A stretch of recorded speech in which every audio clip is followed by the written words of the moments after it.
Welcome to simple biology channel. मेरा नाम पूजा है और इस वीडियो में हम morphology of flowering plant chapter को डिस्कस करने वाले हैं और इस वीडियो में हम ओनली रूट को डिस्कस करेंगे और नेक्स्ट वीडियोस में हम सारे टॉपिक्स को कवर करते जाएंगे।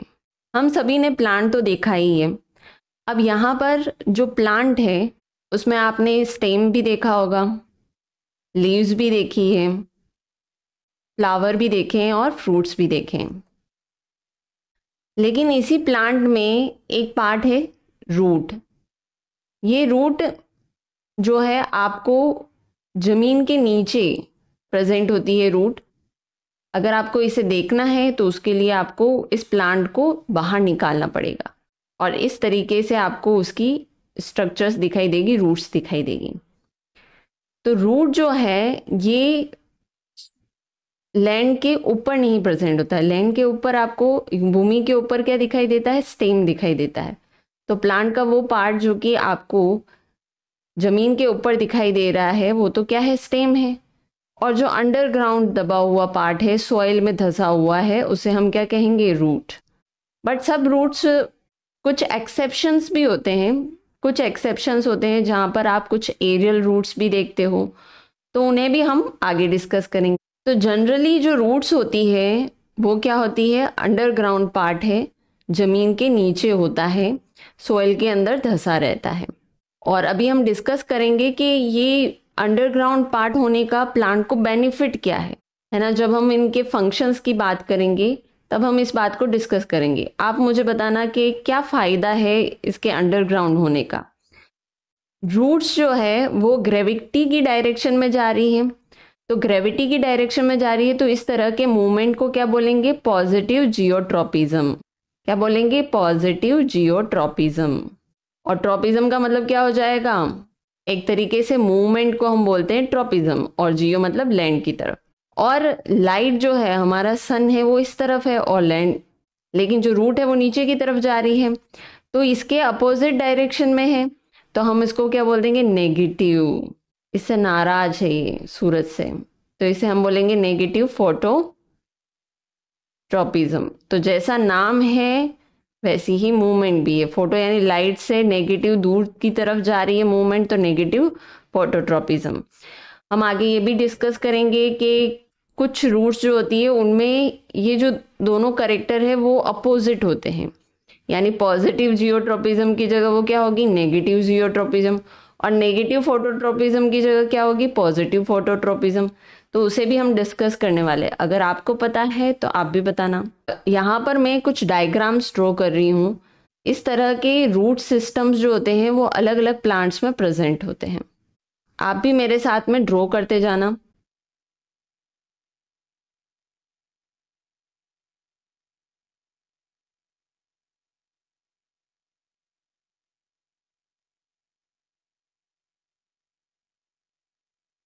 तो सबसे पहले ये समझ लेते हैं कि रूट्स कैसे बनती हैं। उसे समझने के लिए पहले हमें ये समझना पड़ेगा कि सीड का जर्मिनेशन होगा। सीड जर्मिनेट होगा तो प्लांट बनेगा। तो जर्मिनेशन के टाइम क्या होता है? ये जो सीड है इससे एक पार्ट निकलता है जिसे हम बोलते हैं रेडिकल। और ये रेडिकल जो है इस तरीके से लैंड के नीचे, सीड जो है, आपने एक पौधे के अंदर सीड डाला और ये इसको पानी दिया, अब ये जर्मिनेट कर रहा है। तो इस सीड से एक पार्ट निकलता है रेडिकल, और यहाँ पर रेडिकल से फिर रूट निकलने लगती है। तो इस तरीके से रेडिकल से रूट का जो डेवलपमेंट है वो किस में देखा जाता है? इस फर्स्ट वाले में और इस सेकंड वाले में। बट ये फर्स्ट और सेकंड है क्या? तो फर्स्ट में सबसे पहले ये जो है ये है प्राइमरी रूट। प्राइमरी क्यों बोला गया है? सबसे पहले डेवलप हुई है तो साइंटिस्ट ने उसे प्राइमरी बोल दिया। बच्चा भी सबसे पहले स्कूल में जाता है तो हम क्या बोलते हैं? वो प्राइमरी स्कूल में जा रहा है। फिर इससे जो निकलने वाली रूट है उसे हमने बोला सेकेंडरी, और ये है हमारी टर्शरी। इन्हीं सेकेंडरी और टर्शरी रूट के लिए एक और टर्म यूज किया जाता है जिन्हें हम बोलते हैं लेटरल। क्या बोलते हैं? लेटरल। लेकिन आप यहाँ देख रहे हो कि यहाँ पर कोई भी प्राइमरी रूट नहीं है, ये इस तरीके से रूट निकलती हुई दिखाई दे रही है। तो यहाँ पर एक्चुअली प्राइमरी रूट बनी थी, लेकिन वो प्राइमरी रूट विदर्ड हो गई, यानी चली गई। ज़्यादा टाइम की नहीं थी वो प्राइमरी रूट, और प्राइमरी रूट को रिप्लेस कर दिया और उसकी जगह पर स्टेम के बेस से बहुत सारी रूट्स निकलने लग गई। तो यहाँ पर ना तो प्राइमरी रूट है और ना ही यहाँ पर लेटरल रूट है, दोनों ही रूट्स नहीं है, प्राइमरी भी नहीं है और लेटरल भी नहीं है। तो फर्स्ट वाला जो डायग्राम है जहाँ पर प्राइमरी रूट प्रेजेंट है, लेटरल रूट प्रेजेंट है और रेडिकल से बन रही है, इस फर्स्ट वाले डायग्राम, इस फर्स्ट वाले रूट सिस्टम को बोलते हैं टैप रूट सिस्टम। इसे हम क्या बोलते हैं? Tap root system. तो टैप रूट सिस्टम में अभी जितने भी पॉइंट्स मैंने बताए हैं, आप क्या क्या बता सकते हो टैप रूट सिस्टम के बारे में?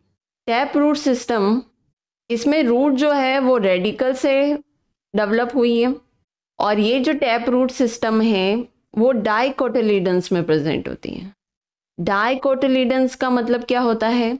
यानी जब यहाँ सीड जर्मिनेशन होता है, जर्मिनेशन के बाद में आप, तो जर्मिनेशन के बाद में आप जब देखते हो बाहर इस तरीके से एक स्ट्रक्चर दिखाई देती है आपको, दो लीव्स दिखाई दे रही है, और कोटिलीडन्स जो है उसका मीनिंग लीव्स भी होता है, दो लीव्स दिखाई देती है जर्मिनेशन के बाद में। ये एक तरीका है जिससे आप आइडेंटिफाई कर सकते हो कि ये प्लांट क्या है, डाइकोटिलीडन्स है। तो आइडेंटिफाई करने का तरीका क्या है? जर्मिनेशन के बाद में आपको इस तरीके की दो लीव्स दिखाई देगी, और ये प्लांट्स क्या कहलाते हैं? डाइकोटिलीडन्स। डाइकोटिलीडन्स यानी डाई मीन्स टू और कोटिलीडन मीन्स लीव्स।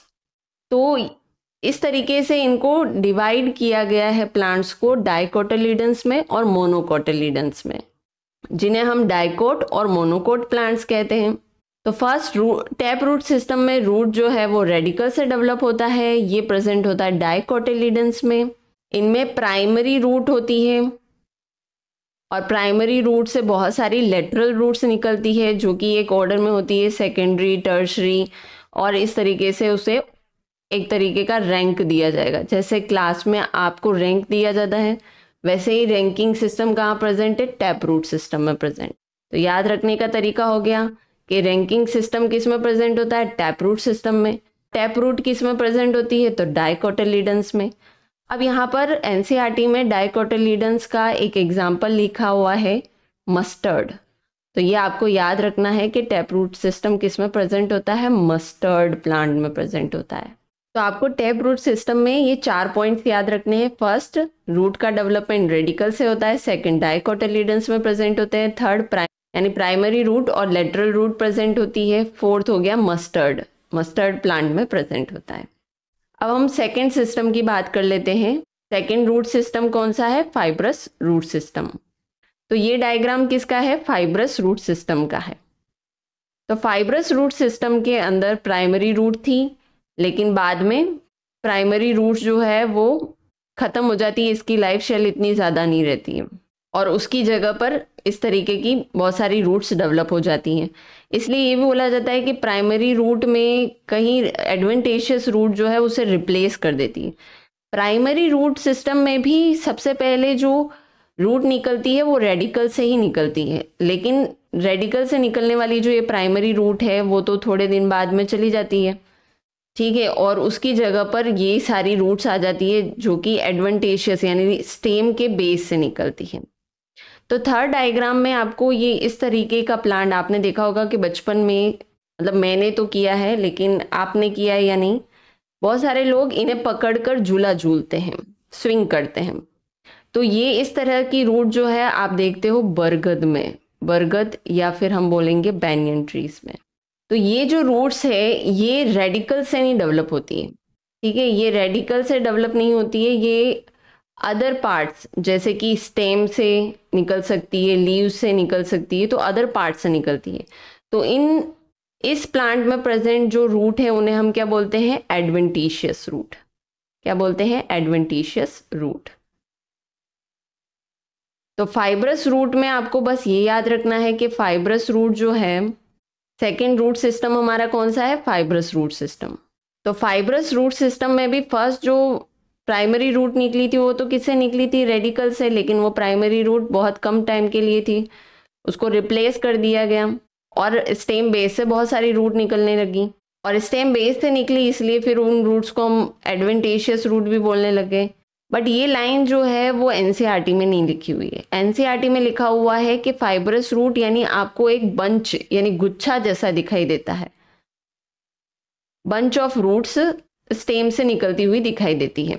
तो यहाँ पर आपको किसी भी तरीके की लेटरल रूट बाद में नहीं दिखाई दे रही है, और देखा जाए तो प्राइमरी रूट भी बहुत कम टाइम के लिए है। और ये जो फाइब्रस रूट सिस्टम है वो मोनोकोटिलीडन्स यानी मोनोकोट्स में प्रेजेंट होता है। और मोनोकोटिलीडन्स का अगर मुझे कोई एक एग्जाम्पल बताना है तो वो कौन सा हो जाएगा? वीट, गेहूं सब खाते हैं घर पे। जो रोटी बनती है वो किसकी बनती है? वीट की, गेहूं की। मोनोकोटिलीडन्स में मोनो का मतलब क्या हो जाएगा? वन, कोटिलीडन्स का मतलब लीव्स। तो अब यहाँ पर जब इस सीड को, मोनोकोटिलीडन्स के सीड को हम ग्रो करेंगे तो हम देखेंगे ऊपर एक ही लीव्स, इस तरीके से एक लीव्स दिखाई देगी। तो ये भी उसको आइडेंटिफाई करने का एक तरीका हो गया। थर्ड रूट सिस्टम हमारा है adventitious root system. Adventitious root system में हमने क्या क्या डिस्कस किया है कि पहला तो ये रेडिकल से नहीं निकल रही, यानी अदर पार्ट्स से निकल रही है। अदर पार्ट्स मैंने बताए हैं, स्टेम, लीव्स, इनसे निकलेगी। एडवेंटेशियस रूट जो है वो किन किन में, एडवेंटेशियस रूट के एग्जाम्पल्स कौन कौन से हो जाएंगे? मॉन्स्टेरा, ग्रासेस, जो आप ग्राउंड्स में देखते हो, ज़्यादातर ग्रासेस ग्राउंड्स में आपको इजीली दिखाई देती है, बहुत अच्छे से आराम से ग्रो कर लेती है ये। और बैंगन ट्री, आपका झूला, बचपन का नेचुरल झूला, बैंगन ट्री, बरगद का पेड़। तो एडवेंटेशियस रूट में आपको याद रखना है रेडिकल से डेवलप नहीं हो रही है, अदर पार्ट से डेवलप हो रही है, जैसे कि स्टेम, लीव्स, इनसे। और इसका एग्जाम्पल है मॉन्स्टेरा, ग्रासेस और बैंगन। इसके कई मॉडिफिकेशन होते हैं, उन्हें हम बाद में डिस्कस करेंगे। सबसे पहले हम यहाँ पर डिस्कस कर लेते हैं कि रूट के क्या क्या फंक्शन हैं। तो फंक्शंस कौन कौन से हैं? पहला फंक्शन ये है, क्योंकि ये सॉइल के अंदर है, सॉइल के अंदर धसी हुई है, तो वहां से क्या ले सकती है? आप ही बताओ। आपको मम्मी बोलती है कि जाओ पानी पिला के आओ, है ना? तो ये पानी जो है उसको एब्जॉर्ब करने का काम कौन करती है? रूट करती है। तो इसका फर्स्ट फंक्शन क्या हो जाएगा? Absorption of water and minerals. आप स्कूल में भी देखते हो कि जो गार्डन है उसमें मॉर्निंग में पानी दिया जा रहा है, क्योंकि बहुत इंपॉर्टेंट है पानी देना, फूड का रॉ मटेरियल है ये वाटर। तो उसका एब्जॉर्प्शन करने का काम कौन करता है? रूट्स। सेकेंड फंक्शन है इसका स्टोरेज। अब ये क्या स्टोर कर रही है? लीव्स में क्या स्टोर होता है फोटोसिंथेसिस के बाद में? जैसे ग्लूकोज, ग्लूकोज से एनर्जी मिलती है। तो यहाँ पर ये स्टोर क्या करती है? स्टार्च। ये किसको स्टोर करती है? स्टार्च को। और ऐसे कौन से स्टार्ची फूड है जो आप खाते हो सकता है कि वो रूट के ही मॉडिफिकेशन हो, उसमें ही स्टोरेज से इजीली आप ये भी समझ सकते हो कि स्टोर करने का मतलब इन रूट्स को हम खा सकते हैं, है ना? और सर्दियों में हम खाते हैं, किस चीज़ को खाते हैं? सोचो। ज़्यादा मीठा भी नहीं होता है, हल्का हल्का मीठा होता है। क्या होता है वो? Sweet potato. और क्या खाते हैं? सर्दियों में ज़्यादातर होती है ये चीज़ें, रेडिश और टर्निप, जिसको हम हिंदी में बोलते हैं शलजम। तो स्वीट पोटैटो, शकरकंद, रेडिश, गाजर, टर्निप, शलजम, इन सब चीज़ों को हम खाते हैं। और ये है क्या? रूट है। तो ये ऐसी रूट्स है जिनमें स्टोर है स्टार्च, और स्टार्च स्टोर है, इसी वजह से हम उन्हें खा भी सकते हैं। थर्ड फंक्शन क्या है इसका? यहाँ पर plant growth regulators, in plant growth regulator को भी ये सिंथेसाइज करती है। इन प्लांट ग्रोथ रेगुलेटर को हम शॉर्ट में क्या बोल सकते हैं? PGR। कौन कौन से प्लांट ग्रोथ रेगुलेटर्स होंगे यहाँ पर जो सिंथेसाइज हो रहे हैं? एक तो है ऑक्सीन और एक है साइटोकाइनिन, जिसको हम बाद में पढ़ेंगे। तो रूट का फोर्थ फंक्शन कौन सा है? रूट के जर्नल कैरेक्टरिस्टिक की बात की थी, तो उसमें फर्स्ट पॉइंट लिखा था कि ये एक अंडरग्राउंड पार्ट होता है। तो इसके अंडरग्राउंड होने का क्या फायदा है ना? इस तरीके से जो प्लांट है उसके नीचे रूट प्रेजेंट है, और रूट प्रेजेंट होने की वजह से ये जो प्लांट है वो अपने आप को खड़ा रख पा रहा है। अगर मैं ये रूट हटा दूं, तो हटा दूंगी तो ये लेट जाएगा जमीन पे। अब कैसे रहेगा? ये खड़ा ही नहीं रह पाएगा। इसका मतलब ये रूट क्या कर रही है? इसे सपोर्ट प्रोवाइड कर रही है। तो फोर्थ फंक्शन है कि ये सपोर्ट प्रोवाइड कर रही है, एंकर का काम कर रही है, ये इसको सोइल से ऐसे जोड़ के रख रही है कि ये खड़ा रह पा रहा है। तो एक तरीके से इसको क्या कर रही है, ये सपोर्ट प्रोवाइड कर रही है। एक और कॉन्सेप्ट है जैसे कि सॉइल इरोजन। यहाँ पर सॉइल इरोजन की बात करते हैं। सॉइल इरोजन क्या होता है कि जब बारिश होती है या बहुत तेज हवा चलती है, तो ऐसे लैंड्स जहाँ पर कोई भी प्लांट्स नहीं है, तो बारिश होने की वजह से उनकी जो मिट्टी है वो पानी के साथ बह जाती है, बहुत नुकसान होता है। प्लांट होने की वजह से ये जो सॉइल है ये हटती नहीं है, सॉइल इरोजन रुक जाता है। और यहाँ पर बेनिफिट यहाँ मिल रहा है रूट की वजह से, क्योंकि रूट अंडरग्राउंड पार्ट है और ये सॉइल के अंदर इसको धंसाए हुए है पूरे प्लांट को, ये पूरा सपोर्ट सिस्टम है। तो रूट की वजह से प्लांट को सपोर्ट मिल रहा है, एंकर प्रोवाइड कर रहा है, सॉइल इरोजन भी रुक रहा है प्लांट की वजह से, ओवरऑल प्लांट की वजह से। लेकिन हाँ, अगर रूट अंडरग्राउंड नहीं होता तो कैसे मिलता? तो हम ऐसे भी प्लांट पढ़ेंगे जहां पर आपको हैंगिंग रूट्स दिखाई दे रही है, बट इसका मतलब ये नहीं है कि अंडरग्राउंड रूट्स नहीं है, उनमें भी अंडरग्राउंड रूट्स प्रेजेंट है। तो रूट बहुत स्ट्रांग है, इसलिए बोलते हैं कि आप भी अपने कॉन्सेप्ट बहुत स्ट्रांग रखिए, ताकि आप कुछ भी पढ़ें आप सेल्फ भी पढ़ सकते हैं अगर आपके कॉन्सेप्ट स्ट्रांग है। तो आप अपनी भी रूट स्ट्रांग कीजिए और इस रूट सिस्टम को भी अच्छे से याद कीजिए। नेक्स्ट सब टॉपिक है यहाँ पर रीजन ऑफ रूट। रूट में भी डिवीजन है ना, अलग अलग रीजन प्रेजेंट है और अलग अलग रीजन का अपना अलग अलग फंक्शन है। जैसे आप सर्दी में कैप पहनते हो, वैसे ही रूट ने भी कैप पहनी हुई है, तो रूट को भी क्या करते हैं, कैप पहना देते हैं। तो इस पार्ट को हम बोलते हैं रूट कैप। और ये जो रूट कैप है ये इसको प्रोटेक्शन प्रोवाइड करती है। जैसे कि विंटर में आपको कैप प्रोटेक्शन प्रोवाइड कर रही है विंड से, वैसे ही ये इसको प्रोटेक्शन प्रोवाइड करती है। अब प्रोटेक्शन कैसे, मतलब क्या मतलब है इसका? इसका ये मतलब है कि जैसे जैसे रूट ग्रो करेगी तो ये अपना लंबाई बढ़ाएगी तो ये क्या करेगी, सोइल को चीरते फाड़ते हुए अपनी जगह बना रही है। तो इसको चोट भी तो लग सकती है, तो चोट से बचाने का काम कौन कर रही है, रूट कैप कर रही है। इससे थोड़ा ऊपर, कुछ मिलीमीटर ऊपर एक रीजन प्रेजेंट होता है जिसे हम बोलते हैं region of meristematic activity. Region of meristematic activity. इस रीजन में प्रेजेंट जो सेल्स होती है वो सेल्स थिन वॉल्ड होती है। थिन वॉल्ड तो है लेकिन साइटोप्लाज्म अच्छा खासा भरा हुआ है, यानी डेंस साइटोप्लाज्म है। तो इस रीजन की जो सेल्स है वो बहुत ही एक्टिव होती हैं, यानी यहाँ पर सेल डिवीजन का काम चल रहा है। तो कंस्ट्रक्शन का काम कहाँ चल रहा है, तो रीजन ऑफ मेरिस्टेमेटिक, या फिर हम बोल सकते हैं मेरिस्टेमेटिक जोन जो है उसमें कंस्ट्रक्शन का काम चल रहा है। तो इसका ये फंक्शन हो गया कि यहाँ की जो सेल्स है वो डिवाइड होती रहती है। इसके ऊपर की सेल्स की बात करें, क्योंकि इनकी एक्टिविटी या इनका फंक्शन डिफरेंट है, इसलिए इस रीजन का नाम भी डिफरेंट है और इस रीजन का नाम है रीजन ऑफ एलोंगेशन। तो जैसा नाम वैसा काम, यानी ये रूट की लेंथ को बढ़ाने का काम करेगा। तो यहाँ की जो सेल्स है वो क्या करेगी, इनलार्ज होगी और लंबाई बढ़ाएगी इस रूट की। अब लंबाई बढ़ेगी तो क्या होगी, ये जो रूट, इस रीजन की जो सेल्स है वो इस आगे वाले रीजन की, मेरिस्टेमेटिक जो रीजन की सेल्स है उनको धक्का देगी। तो ये धक्का देती हुई है तो बेचारे रूट केप को वो तो लग सकती है, क्योंकि उसको रास्ता बनाना पड़ेगा सॉइल के अंदर। तो सॉइल में रास्ता बनाते टाइम ही ये रूट केप उसकी हेल्प कर रही है। अब रीजन ऑफ एलोंगेशन के ऊपर की जो सेल्स है, यहाँ पर डिफरेंशिएशन स्टार्ट हो गया, यानी यहाँ पर हर सेल को अपना काम मिल रहा है। तो इस रीजन को हम जोन ऑफ डिफरेंशिएशन भी बोलते हैं या फिर रीजन ऑफ मैच्योरेशन।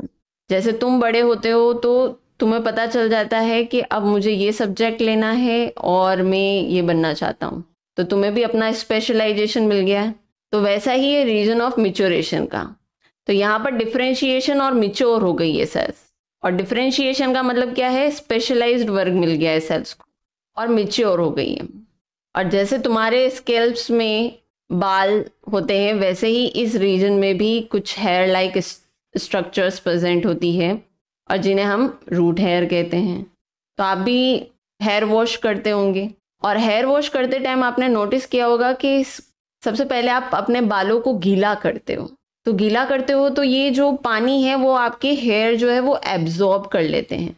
वैसे ही यहाँ पर जो रूट हेयर है उनका भी क्या काम है, एब्जॉर्प्शन का काम है। और क्या एब्जॉर्ब करेगी, वाटर को। रूट हेयर जो है वो एब्जॉर्ब करती है वाटर को।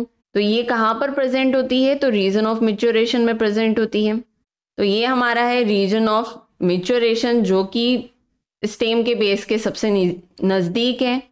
फिर नीचे है रीजन ऑफ एलोंगेशन, जो कि रूट को लेंथ प्रोवाइड कर रहा है। फिर उसके नीचे है रीजन ऑफ मेरिस्टेमेटिक एक्टिविटी, जहां पर सेल जो है वो क्या करेगी, डिवाइड करेगी, ठीक है। और इसके नीचे है रूट के, जो कि प्रोटेक्शन प्रोवाइड करती है।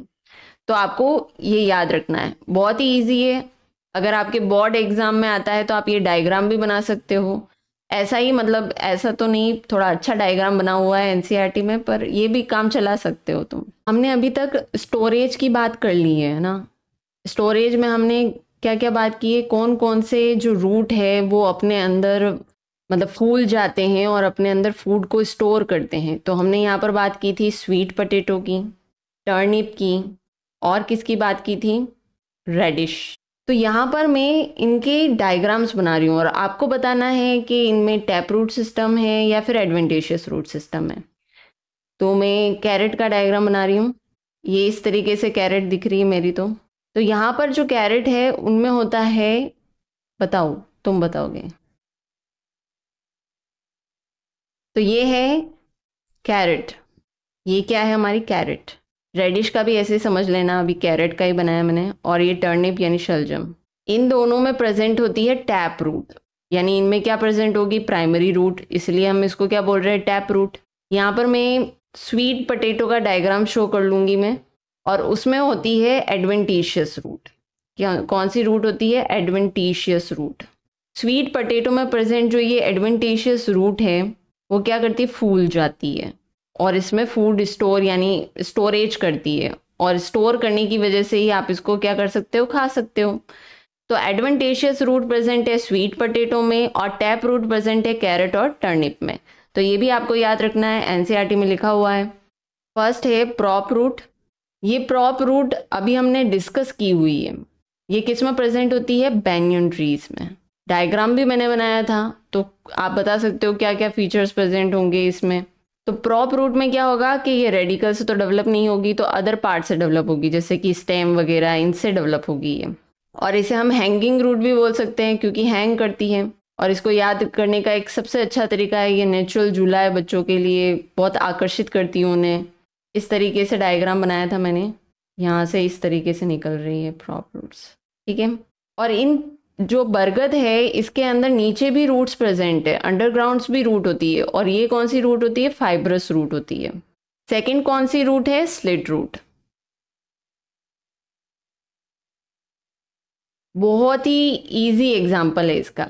इसका एग्जाम्पल है जिसे आप दीपावली में जहाँ पर भी पूजा करते हो दोनों साइड में लगाते हो।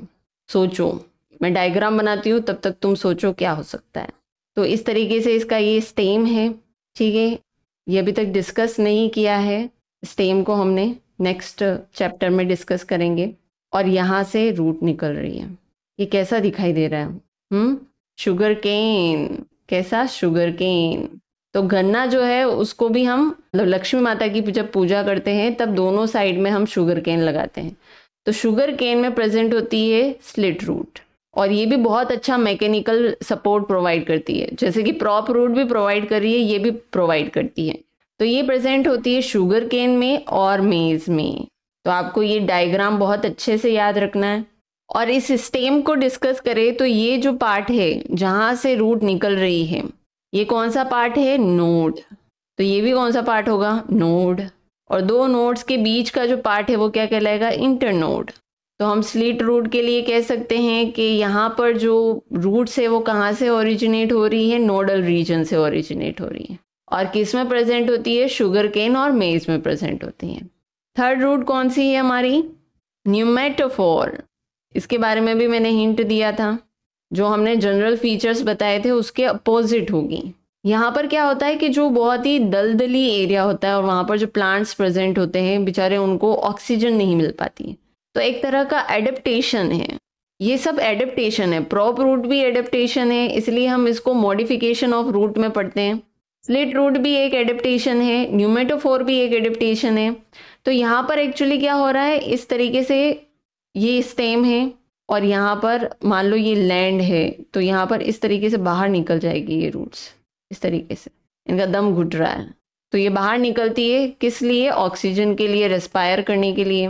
ये एडेप्टेशन किस चीज़ के लिए, रेस्पायरेशन के लिए।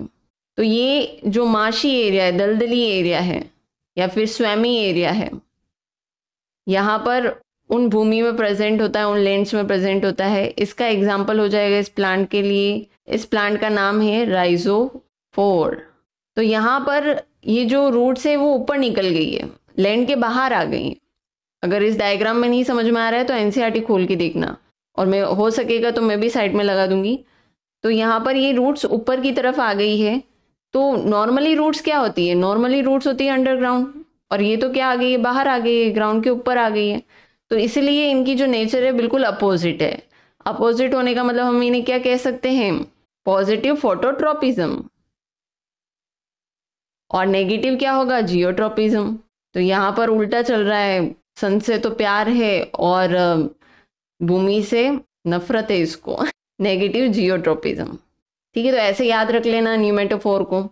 तो न्यूमेटोफोर ऐसे एरिया में मिलेगी जहाँ पर जो लैंड दलदली है, इस वजह से ऑक्सीजन नहीं मिल पा रही है, तो ये ऊपर की तरफ आ गई है। तो इनमें दो करेक्टरिस्टिक प्रेजेंट है, positive phototropism, negative geotropism. Example है राइजोफोर।